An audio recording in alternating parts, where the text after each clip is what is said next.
आप कहते हो कि मंदिर से जाते समय नंदी के कानों में कहकर चले जाओ। बैठिए बैठिए बैठिए बैठिए। बहुत सुंदर प्रश्न है आपके, बहुत भाव से और आनंद से आपने करा, और जनमानस के कल्याण के प्रश्न है ये, केवल आपके लिए नहीं है, ये सबके लिए इतने जोरदार प्रश्न है। जो गलती भी करते होंगे तो उसको सुधार सकते।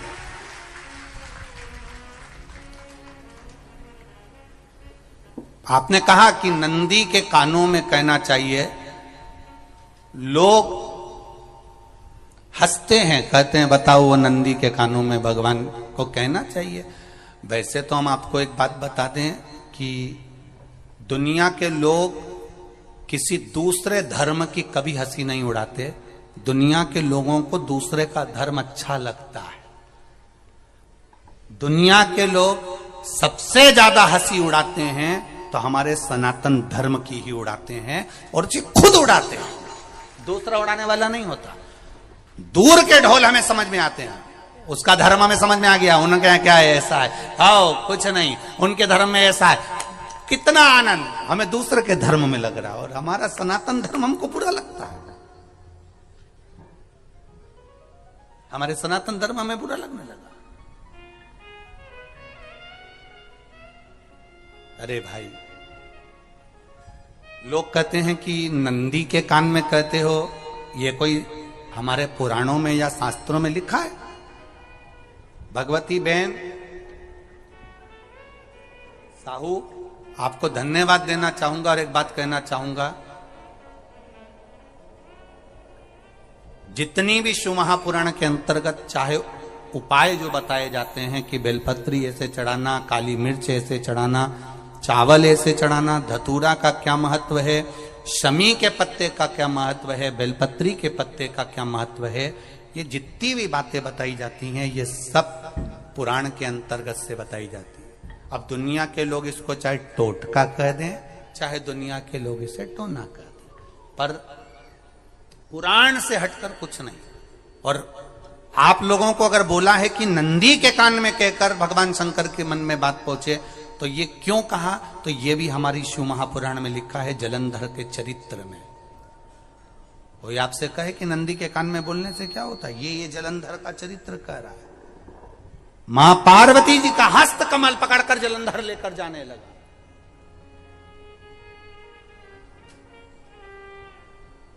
वृंदा का पति लेकर जा रहा। वृंदा तो भगवान की भक्ति में लीन रहती थी, उसको तो जलंधर को सबसे ज्यादा तकलीफ थी नारायण से, पर शिव के पास आ गया, क्योंकि ईर्षा प्रवृत्ति अभी कथा में कहा, कोई कोई ऐसा होता है जिसको तुमसे बेर नहीं होता तो भी अंदर से ईर्षा जाग जाती है। कोई कोई ऐसा होगा जिसको अंदर से ईर्षा जागती है,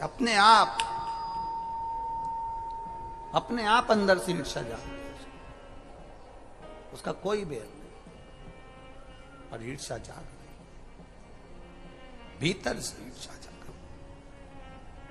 ना आप उससे मिले हो, ना कभी वो आप उसके सामने बैठे हो।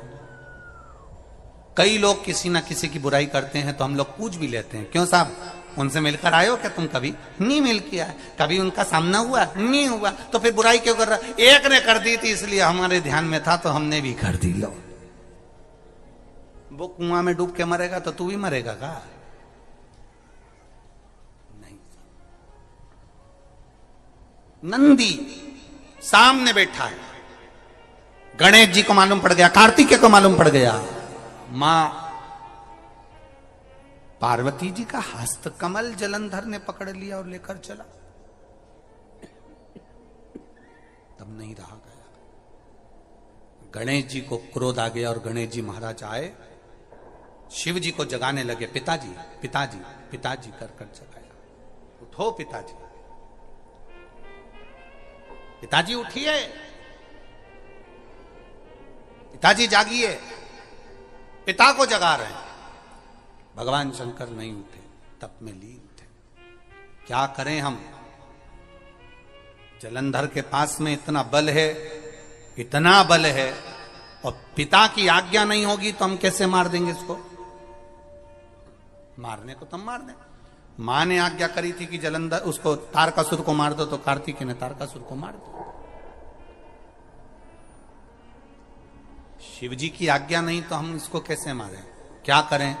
सब कुछ गणेश जी ने देख लिया, शंकर जी के ऊपर बहुत बहुत बहुत बहुत प्रार्थना कर कर देख ली, पर शंकर जी नहीं जागे। तब आखिरी में विनायक ने, गणेश ने, जितने लोग आस्था चैनल पर कथा सुन रहे हैं, जितने लोग फेसबुक यूट्यूब पर कथा सुन रहे हैं, इस बात को याद रखना कि नंदी के कान में कहने से क्या होता है वो ये इस कथा से सीख लेना। आखिरी में गणेश जी को लगा किसको कहूं, शंकर जी भी तप में हैं, नंदी भी तप में हैं, मैं किसको कहूं? शिव जी को कह के कर थक गया, पिताजी को बोल बोल कर थक गया, पिताजी जागते नहीं। अब मैं किसको कहूं ये बात, किससे कहूं?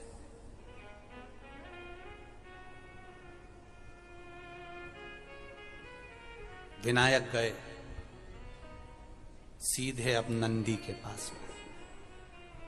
नंदी भी तप में लीन थे, शंकर जी की ओर मुख था,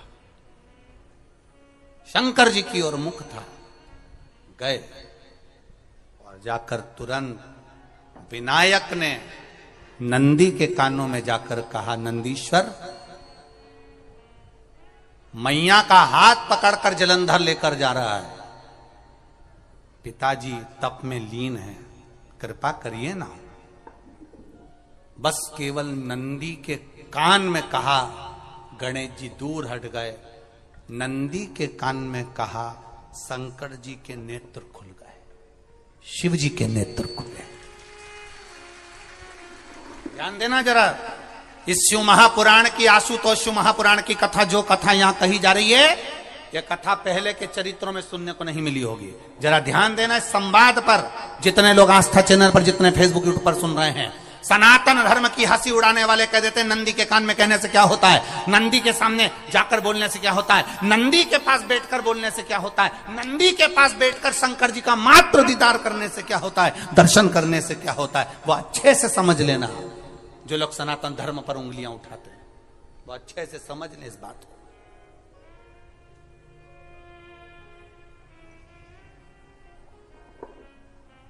क्या होता है? नंदी तप में लीन, शिवजी तप में लीन, शिव नहीं उठ रहे। विनायक ने नंदी के कानों में जाकर कह दिया, नंदी के कान में जाकर कहा, नंदी के नेत्र नहीं खुले। नेत्र किसके खुले? जम के बोलो, महादेव के खुले, शिव जी के खुले। ये मन का तार। नंदी शंकर की आराधना कर रहे थे, शिव अपनी भक्ति में डूबे थे।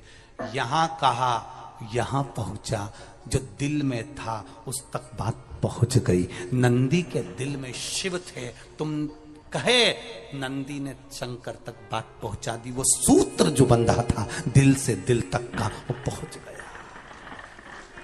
वो सूत्र जो दिल से दिल तक बंधा हुआ था, मन से बंधा हुआ था, खबर वहां तक पहुंच गई, खबर पहुंच गई। उसको जानो, लुटाइए, ये मौका मिला है आनंद का, दिल से प्रेम लुटाओ। नंदी से कहा, नंदी ने देवादिदेव महादेव से नहीं कहा।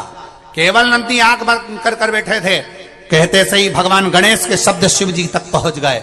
शिव जी के नेत्र खुल गए और उन्होंने जलंधर के पास पहुंचकर पार्वती जी का हस्त कमल छुड़वाया। जरा विचार करिएगा, आप नंदी से कहते हो मेरे महादेव तक बात पहुंच जाती है। आपको केवल नंदी से प्रेम से कहना है, नंदीश्वर मेरे बाबा, ए मेरे बाबा, आप रोज शिव जी को लेकर भ्रमण पर निकलते हो, मुझे बहुत दुख है, आप मेरे दुख को मिटाने के लिए मेरे दरवाजे पर क्यों नहीं आते? नंदीश्वर से कहा, शिव जी तक बात पहुंच जाएगी, शंकर के नेत्र आपके लिए खुल जाएंगे और महादेव आपके यहां खड़ा मिलेगा, मेरा महादेव आपके पास में खड़ा मिलेगा। आशुतोष शिव महापुराण की कथा कहती है, लोग कहते हैं नंदी को कहने से क्या होता है, ये शिव तत्व की कथा आशुतोष शिव महापुराण कह रही है। कहा वहां तक पहुंचा, दिल से दिल का। जब कोई नारी, जब कोई पुरुष, जब कोई बच्चा, जब कोई बुजुर्ग, जब कोई भी संसार सागर में रहने वाला मानव मेरे मंदिर में आएगा और नंदी के कान में कुछ कहकर जाएगा, तब तू उसको सुनकर मां पार्वती से कहेगी। और पार्वती जब मेरे साथ प्रतिदिन प्रदोष काल में, प्रदोष के समय, शाम के समय भ्रमण पर जब पार्वती मेरे साथ जाएगी तो पार्वती मैया जिसके सामने नंदी को रोक देगी, मैं उसके ऊपर कृपा करते हुआ चले जाऊंगा। ये हमारा भाव शिव महापुराण की कथा वर्णन कर रही है। ये हमारा भाव भगवान देवाधिदेव महादेव का चरित्र वर्णन कर रहा है, ये शिव तत्व वर्णन कर रहा है। कितने लोग हैं जो भगवान नंदी के कानों में कुछ कहकर आते हैं? बोले हो कभी? सीधे बोल देते हो क्या जाकर? नंदी के कानों में कहने का भी एक तरीका है। आप लोगों को मालूम होगा वो तरीका? नहीं मालूम? ये बेलपत्री की जो डंडी रहती है ना, बीच का जो भाग है, ध्यान दिए ना जरा सा, ये बीच की जो डंडी है, फिर से देखिए, बेलपत्री के 2 पत्ते और उसके पास में जो बीच की जो डंडी का भाग है, दिख रहा है आप लोगों को? ये 2 डंडी, ये बीच की 2 पत्ती और उसके बीच में जो 2 डंडी का भाग होता है। जब हम देवाधिदेव महादेव से कोई बात कहने वाले होते हैं ना कि बाबा बहुत दुखी हूं, बाबा बहुत तकलीफ चल रही है, बाबा मैंने एक कंपटीशन एग्जाम में परीक्षा दी है, बाबा मेरे जीवन में ये तकलीफ हो रही है, बाबा, तब इस बेलपत्री की जो ये डंडी होती है, इस उंगली से, इस अंगुष्ठ से इस डंडी को पकड़ा जाता है और बाबा के कर्ण में कहने से पहले ये हाथ को नंदी के ऊपर रखकर फिर हम बाबा के नंदी के कानों में कहते हैं और चलते समय इस बेलपत्र को अशोक सुंदरी की जगह पर चढ़ाकर वापिस सजाते हैं। देवाधिदेव महादेव को पार्वती की बात मानना ही पड़ती है और वो कहना ही पड़ता है। ये बेलपत्र की महत्व है। ये जितना फल एक बेलपत्र की पत्ती में, उतना की उतना फल हम आपसे फिर कहेंगे। कभी मौका मिल जाए जिंदगी में, कभी तुम्हारे जीवन में अगर मौका मिले और कहीं बेलपत्री का वृक्ष मिल जाए जिसकी छांव तुम्हारे ऊपर पड़ रही हो, तुम्हारे ऊपर अगर बेलपत्री की छांव पड़ रही हो, उसके नीचे बैठकर कभी मौका मिले, एक बेलपत्री का पत्ता मात्र रखकर आप शिव जी का नाम लेकर जल भी अगर समर्पित कर रहे हो ना, तो वो 12 ज्योतिर्लिंग को जल चढ़ाने के बराबर फल प्रदान कर। एक बेलपत्री का पत्ता, एक बेलपत्री का वृक्ष, एक बेलपत्री के वृक्ष की छांव हमारे जीवन को कृतार्थ कर देती है, धन्य कर देती है। कई माताएं कहती हैं, गुरुजी बेलपत्र कब खाना चाहिए और कब नहीं खाना चाहिए? शिव महापुराण की कथा कहती है, जब शरीर में रोग हो, शरीर में कष्ट हो, तब शंकर जी की चढ़ी हुई बेलपत्र अगर पूरी 3 पत्तियां, मान लो आप पूरी 3 पत्ती भी बेलपत्र की नहीं खा सकते, तो बेलपत्र के आगे की थोड़ी सी एक अंश नोक मात्र भी आपके मुख में अगर जाती है तो भी वो उतना ही असर करेगी जितनी पूरी पत्ती करती है। एक अंश मात्र। अब कोई तुमसे पूछे क्यों महाराज जी ये कथा कहाँ मिलेगी, तो स्कंद पुराण में, शिव महापुराण में, देवी भागवत में इस कथा का वर्णन है कि भगवान देवाधिदेव महादेव काकड़िया की रोटी बनाई, काकड़िया की साग, और परसे माता पार्वती जी पावे भोलानाथ, माना शिव रटोरे, छोड़ दो कपट मन शिव रटोरे, शिव रटोरे मन शिव रटोरे, छोड़ दो कपट मन शिव रटोरे। काकड़िया की रोटी बनाई, काकड़िया की साग, काकड़िया की रोटी बनाई, काकड़िया की साग, और परसे माता पार्वती जी, परसे माता पार्वती जी पावा भोलानाथ, मन शिव रटोरे, छोड़ दो कपट मन शिव रटोरे, मन शिव रटोरे, मन शिव रटोरे, छोड़ दो कपट मन शिव रटोरे। हमारे यहाँ शास्त्रों में ऐसा मिलता है कि पार्वती जी भोजन बनाती हैं, शिव जी को खिलाती हैं। भोजन करने के बाद बाबा भोलेनाथ जब भोजन कर लेते हैं, जो पात्र में भोजन बचता है उस पात्र के एक अंश को पार्वती जी निकाल लेती हैं, एक अंश को गणेश जी निकाल लेते हैं, एक अंश को कार्तिकेय निकाल लेते हैं, और बाकी का जितना अंश है उसका कुछ भाग गण ले जाते हैं और उसका कुछ भाग देवता अपने साथ लेकर जाते हैं। तो कहा 33 कोटि देवताओं को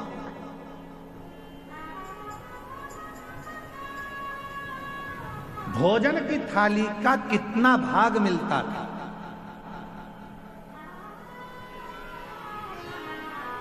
जरा ध्यान से सुनना प्रयागराज वाले, जितनी मेरी जीजियां बैठी हैं, जीजा बैठे हैं, मेरी बेटियां बैठी हैं, बेटा बैठे हैं, जितने मेरे बुजुर्ग माँ बाप बैठे हैं, सब सावधानी से सुनना। और जितने आस्था चैनल पर, फेसबुक, यूट्यूब पर, जितना सोशल मीडिया पर सुन रहे हो, सब सावधानी से सुनना कि शिवजी की थाली में से जो भोजन बचता था वो 33 कोटि देवता, अब ध्यान देना, गणेश जी का हिस्सा निकल गया, पार्वती जी का निकल गया, कार्तिकेय जी का निकल गया, योगिनियों का निकल गया,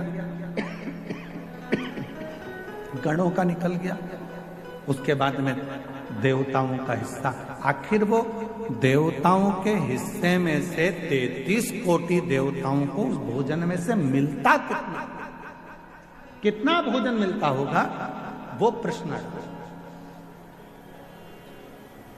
तो कहा